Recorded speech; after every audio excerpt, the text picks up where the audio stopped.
Genesis chapter 21. Now the Lord was gracious to Sarah, as he had said, and the Lord did for Sarah what he had promised. Sarah became pregnant and bore a son to Abraham in his old age, at the very time God had promised him. Abraham gave him the name Isaac to the son Sarah bore him. When his son Isaac was 8 days old, Abraham circumcised him, as God commanded him. Abraham was 100 years old when his son Isaac was born to him. Sarah said, "God has brought me laughter, and everyone who hears about this will laugh at me." And she added, "Who would have said to Abraham that Sarah would nurse children? Yet I have borne him a son in his old age." The child grew and was weaned, and on the day Isaac was weaned, Abraham held a great feast. But Sarah saw that the son whom Hagar the Egyptian had borne to Abraham was mocking, and she said to Abraham, "Get rid of that slave woman and her son, for that slave woman's son will never share in the inheritance with my son Isaac." The matter distressed Abraham greatly, because it concerned his son. But God said to him, "Do not be so distressed about the boy and your maidservant. Listen to whatever Sarah tells you, because it is through Isaac that your offspring will be reckoned. I will make the son of the maidservant into a nation also, because he is your offspring." Early the next morning, Abraham took some food and a skin of water and gave them to Hagar. He set them on her shoulders and then sent her off with the boy. She went on her way and wandered in the desert of Beersheba. When the water in the skin was gone, she put the boy under one of the bushes.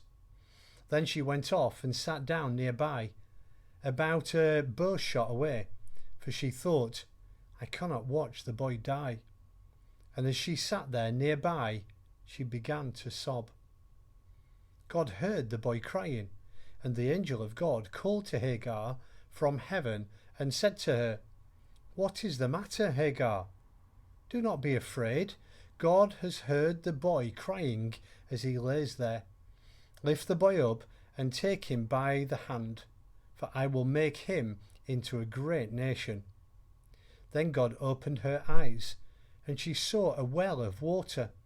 So she went and filled the skin with water and gave the boy a drink. God was with the boy as he grew up. He lived in the desert and became an archer. While he was living in the desert of Paran, his mother got a wife for him from Egypt. At that time, Abimelech the Phicol, the commander of his forces, said to Abraham, "God is with you in everything you do. Now swear to me here before God that you will not deal falsely with me or my children or my descendants. Show to me favour and the country where you are living as an alien the same kindness I have shown to you." Abraham said, "I swear it." Then Abraham complained to Abimelech about a well of water that Abimelech's servants had seized. But Abimelech said, "I don't know who has done this. You did not tell me, and I heard about it only today." So Abraham brought sheep and cattle and gave them to Abimelech, and the two men made a treaty.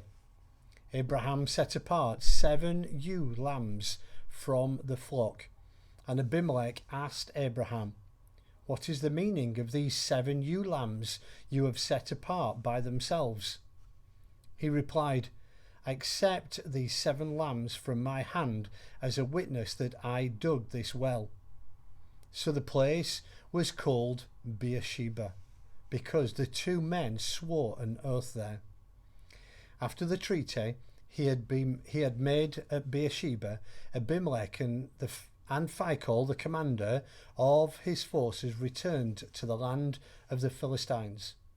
Abraham planted a tamarisk tree in Beersheba, and there he called upon the name of the Lord, the eternal God.